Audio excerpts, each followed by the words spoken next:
Hi!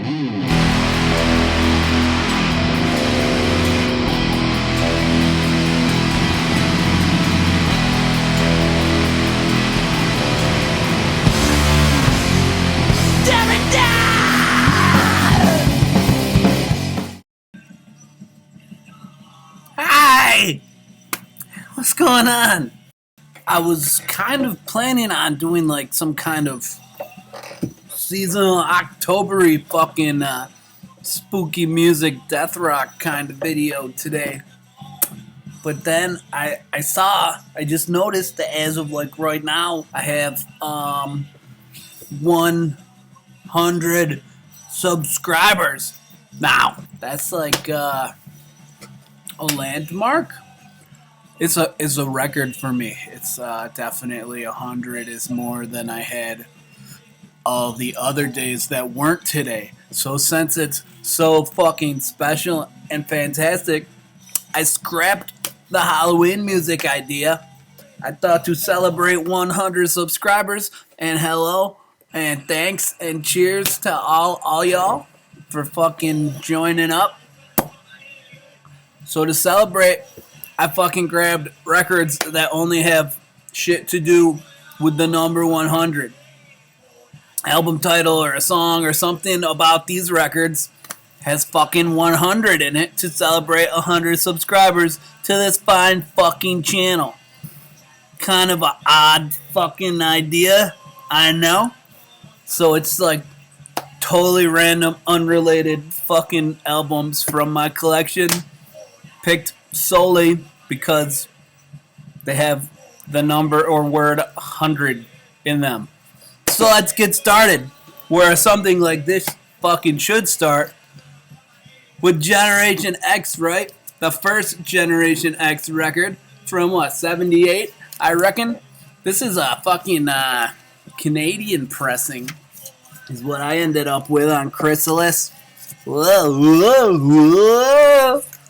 It's fucking a fantastic and fine first wave UK punk rock album. Kind of on the poppier end. Probably most of y'all know, but if you don't, this band has fucking little bitty Billy Idol in there. This was his band before he went solo and became a star. This is definitely more punky than his fucking solo shit, for goddamn sure. It's a hot rocker, and it's fucking good. You can kind of hear a couple of songs that maybe they aspire to be more like more than just punk rock, you know, with Kiss Me Deadly. It's kind of a little ballad, but it's a fucking killer song. I love that shit. Guitar player was probably a little more studied than a lot of the punk bands of the time. He's not the best guitar player in the world, but he's also doing more than playing fucking 3 chords, you know. So why? Why is this? What's this have to do with 100? Only one of the finest, greatest 100 songs of all time. 100 punks rule. 100 punks rule. 100 punks rule. The studs on the backs of the 100 punks say that 100 punks rule.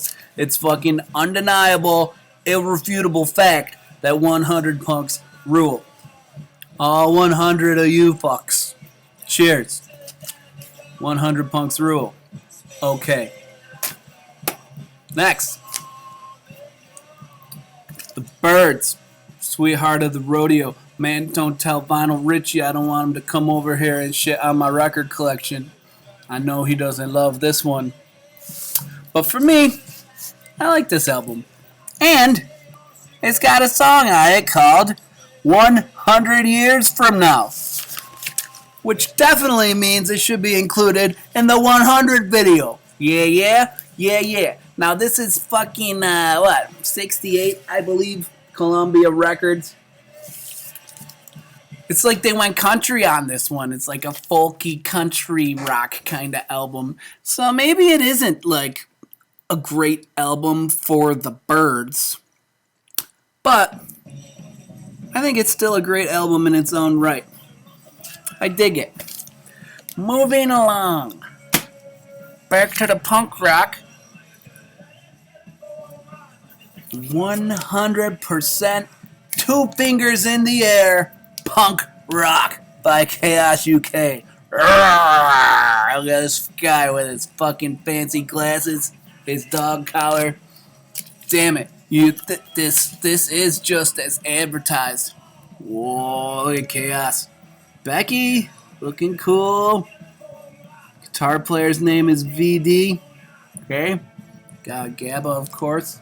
Man, this is like a mini album. This is like 1993 Slap Up Records. So you know this is like a little more than a decade into the Chaos UK career. They started off pretty noisy, chaotic, and sloppy. They've fucking pulled it together a little more a decade in, man. This fucking album rules. And it's got Alcoholic on it, man.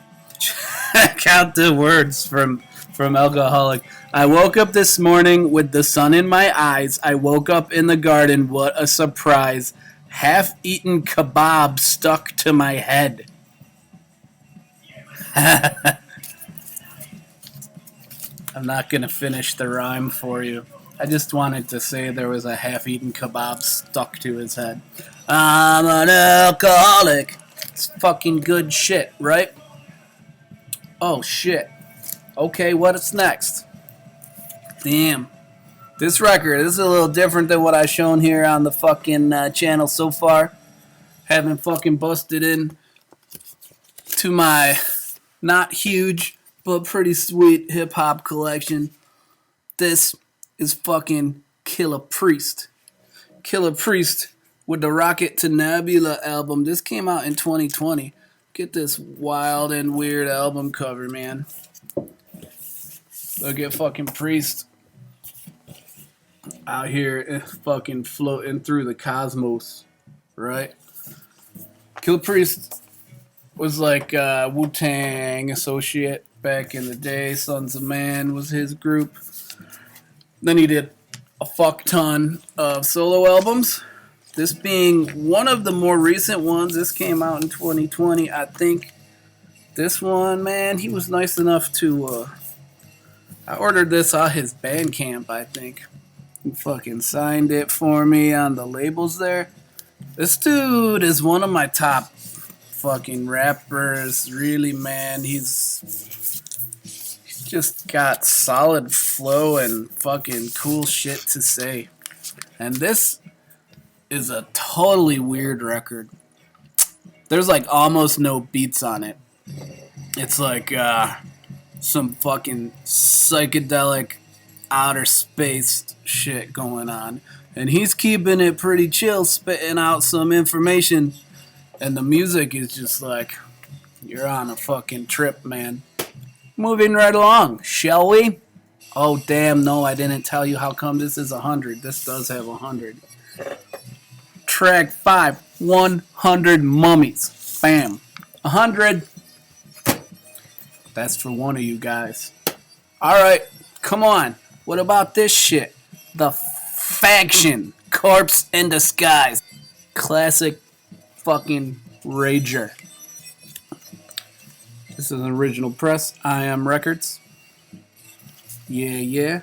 Given to me by the guitar player of the band, Adam Baum, who just happens to be the drummer in my new band, Suburban Resistance.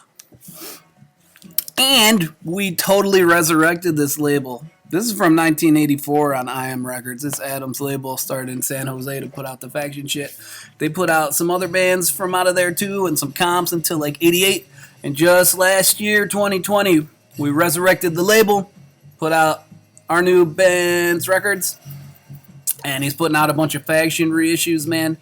If you don't know the Faction, they're like fucking classic skate rock, aka 80s hardcore punk. It's good shit, right? The California slice of fucking hardcore punk, not like the bald-headed strong guy hardcore. The old school shit, right? Man, I ain't got... Some of these come with like a little fucking merch order form kind of sheet. I don't got that. But that's okay. Look at this pretty radical skull on the front. I like him. I like him. This has the song 100 Years War, which is followed by Skate and Destroy, which is probably their most popular jam. Skate and Destroy, right? Check out the Faction. Like I said, I Am Records is back up and running. You can go to iamrecordsstore.com. I'll link that below, and he's fucking doing a double LP reissue of like all their studio shit from the early 80s, so this will be on it and a bunch more shit. You can also find my band shit on there. Suburban Resistance. And like a bunch of other fucking good shit. So check it out. He even has a couple older, like original 80s pressings of a couple things up there. And test pressings and all sorts of shit. Okay? Look at this shit. Joan Jett showing up again on the goddamn channel. She can't be held down. Jumping into action. What do we got on here, man? There's a song on here that's called 100 Feet Away. 100! 100 of you guys! Yes! That's great, man. Check this out. Joan Jett. This is like a really good Joan Jett record. I would put it in at least the top 5 Joan Jett records. She has a lot of good records. I don't know, but yeah, this one is fucking solid, man. Where's the track list, Joan? She's hiding the track list. This gatefold. You know. This ain't anything rare or nothing. 1983 MCA Records. It's fucking good. She covers what? Sly Stone. Everyday People on here, man. Killer Joan Jett Originals. It's good. I like it. Whatever. Moving along, the Freeze and the Bull Weevils. Split 10-inch. A deadly duo. Look at 10 inches. I know some of y'all be hating on 10 inches, man. We're going to get down with some fucking 10 inches on this channel. I think 10 inches are interesting, man. I always, like, when I'm looking at somebody's collection, I always want to see what 10 inches they have because it's such a fucking awkward and small section, and sometimes you can get a good idea of their whole collection based on the 10-inch collection. So, check it out. The Freeze, man. Boston melodic punk, hardcore at times. Either way, they've been doing this since like 1980. This is a 1996 release on Doctor Strange. The Freeze, I will pretty much buy any of their records because they're always good. Cliffhanger, the vocalist, has a really cool voice. They make good songs every time. I have a lot of Freeze records. I don't have any that I'm like let down by. The Bull Weevils are a Chicago pop punk band. They're all right. Freeze is better. That's good. Oh shit! I keep forgetting how come it's 100. What do we got? The Freeze body wrap. 100 guns. 100. Right? That's special. That's special that we're all here together. Celebrating numbers. Numbers! Numbers! Numbers. 100 numbers. Right? Look at this shit. Oh, man. What is going on here? I don't know, dude. The fucking glare's all fucked. My bad.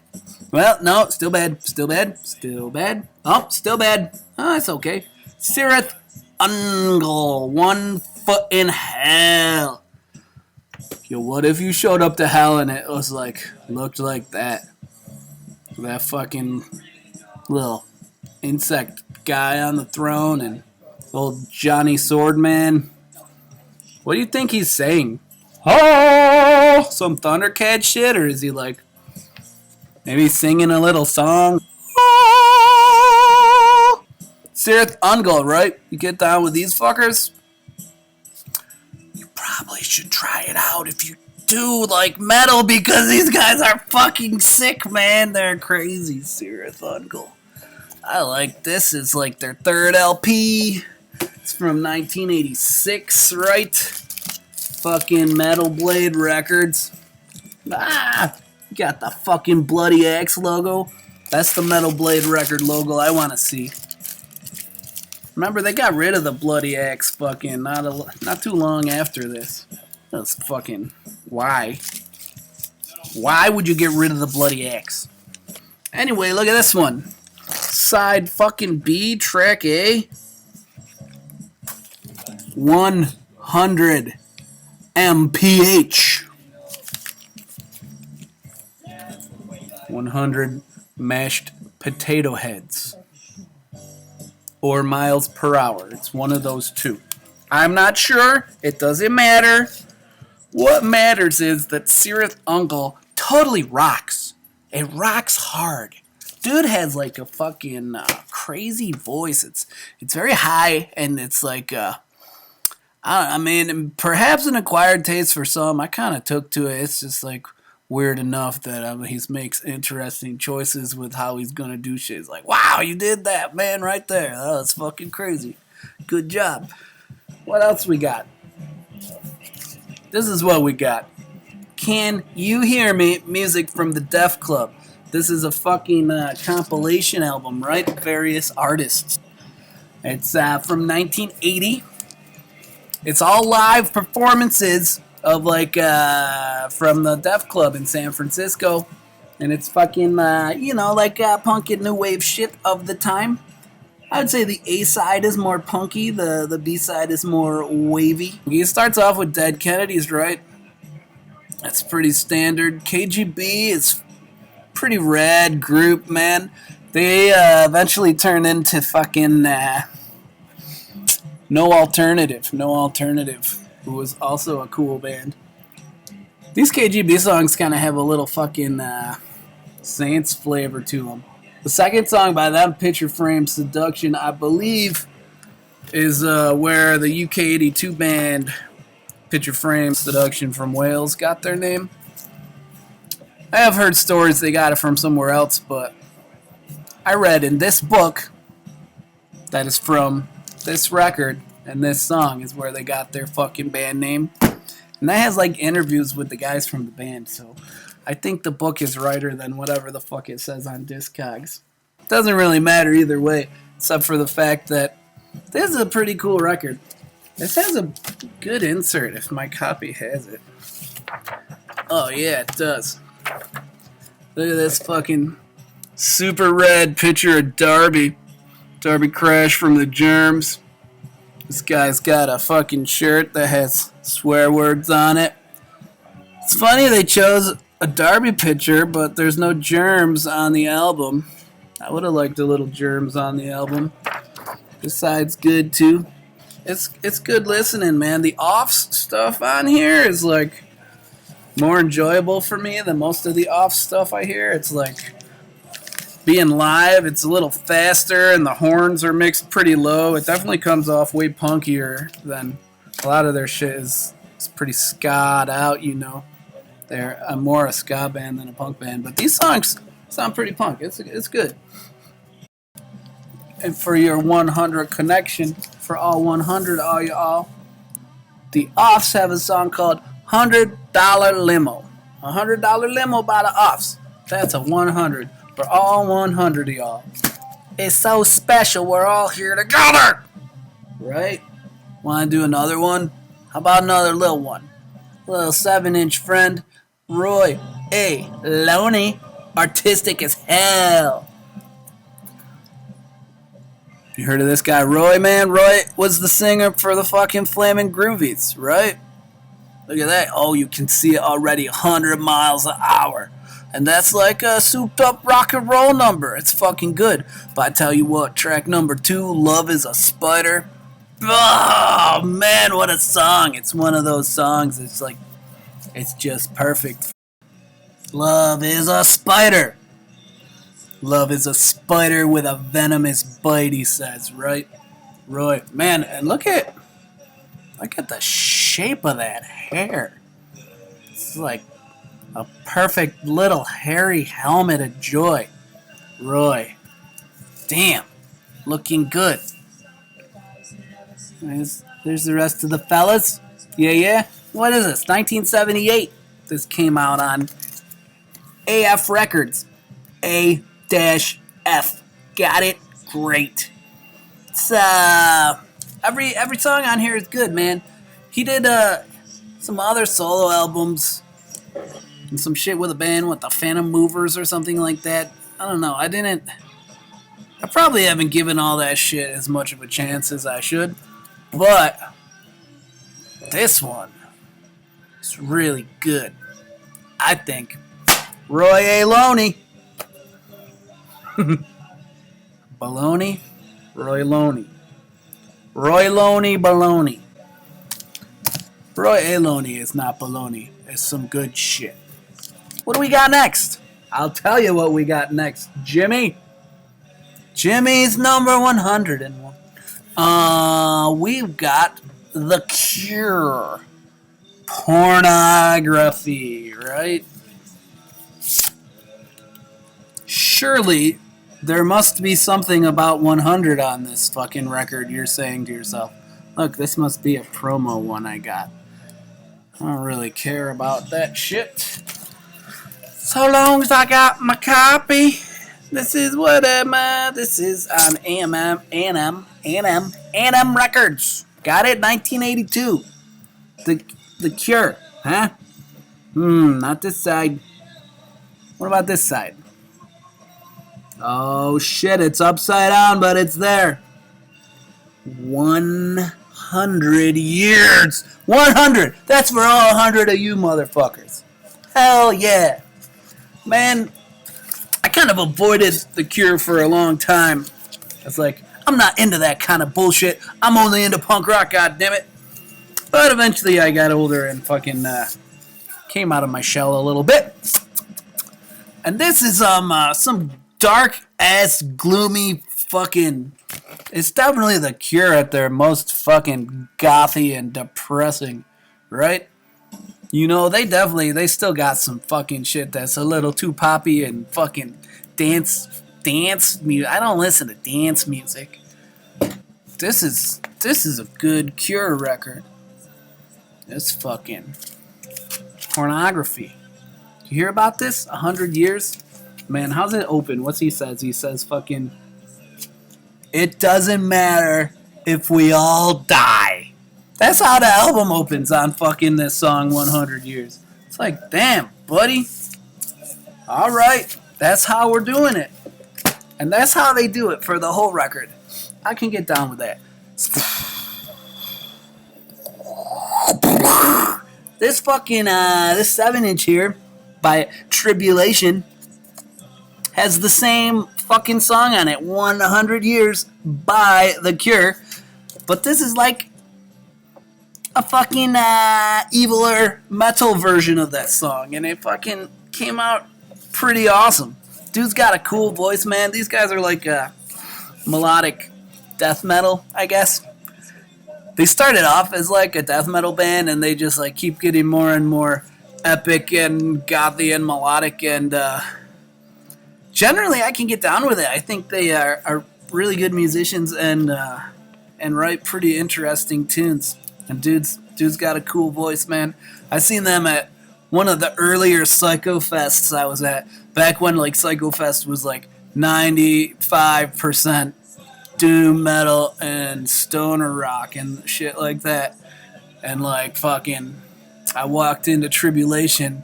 I was like, holy shit, a fast band, finally. A fucking fast band. I mean, a fast band at the fucking stoner rock doom metal festival for a punk rocker like me. It was like fucking getting a drink of water after fucking 3 days walking through the fucking desert. It's like, finally, it's fast music.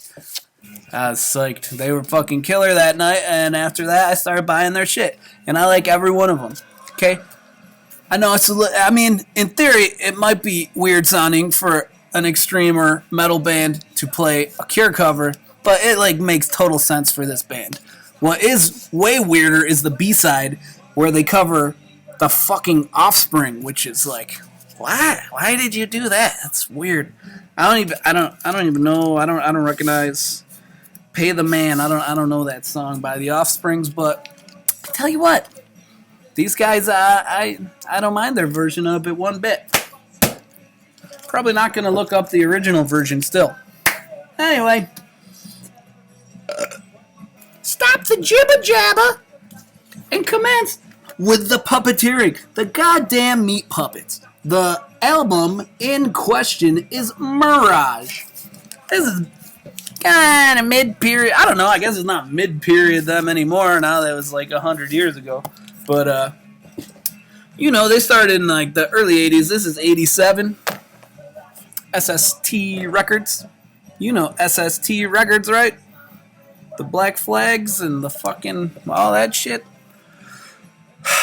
I like the Meat Puppets a lot. The Meat Puppets by this point had very little punk rock left in their fucking sound. They were like fully straight up. I think they had a lot of punk rock left in their fucking in their attitude and in their actions and in their label choice. But they were on a trip, you know. They were like fucking. They're a psychedelic, country, folky, rocky, punky kind of band. I think a little of the punk is still there, but none of the hardcore shit from their early days, that's for sure. Man, oh man, look at that beautiful plain SST label. You know how they like to do it. It does have a bunch of trademark, weird-looking, drugged-out Meat Puppets drawings. Nothing. Look at that fucking thing's head. Look at little toaster guy. Hi, little toaster guy. I like little toaster guy. Let me just get this out of the way and say that the Meat Puppets have, like, only good records. I think I have all the Meat Puppets albums, and every single one of them is good. They have fucking progressed and grown over the years and never got boring or shitty or sucky. Always interesting. The fucking guy can play the guitar like a motherfucker. I think for some people, maybe the vocals, especially the earlier vocals, might be an acquired taste. Maybe. I think as they progressed, he's gotten a lot better with his singing. But I like both eras quite a bit. Fucking A. Oh, one other special thing about this one. Not only does it have the song 100 Miles, this also has the distinct honor of being SST number 100. It's a double 100. Man. 100 releases by 1987. Those guys were fucking pretty busy, SST. They did it. Man, so then I was like, I'd only been thinking about song titles and fucking album titles with 100 in them. I didn't even think about fucking catalog numbers. So then I was like, what about Discord 100? Look at there, it is written about 100. It says it right. That's for all of us. Us 100s. This is Discord number 100. Who is like, man, are they the East Coast SST? Obviously run very differently, these two labels, but in terms of being the larger labels on the East and West Coast and the longest runnings, I think they have some comparisons can be drawn. Man, the Teen Idols. This is the Teen Idols. Ian from Minor Threat's band before fucking Minor Threat. It's not only Ian, too. I think there's fucking a couple of the guys, man. Yeah. Nelson, right? Jeff Nelson. Is he in this shit, too? Yes, he is. So, it's got a little thingy here. Look at all the little releases there. It's fucking nice. This is classic teenage punk rock from 1980 in the USA. These are like demo versions, right? Because the 7-inch, the first Teen Idol 7-inch is a lot faster. Then these versions are demo versions a little earlier than what came out on the album. And they're good versions. This whole time I've been talking about how all 100 of us, right? But then I realized if there's 100 of you, there must be 101 of us. The 101ers. Closing it out. One for me, 100's a use. And Jimmy's number 101. To many more. Thank you all for joining us, man. You get down with the 101ers at all. Elgin Avenue Breakdown. This is a fucking, what is this shit? 1981 release on Andalusia Records. But these recordings are from earlier, man. So this is Joe Strummer's band before the Clash, right? Joe Strummer before the Clash. He did the 101ers. These are what, from 75, 76. These recordings. So like right before the Clash, you know.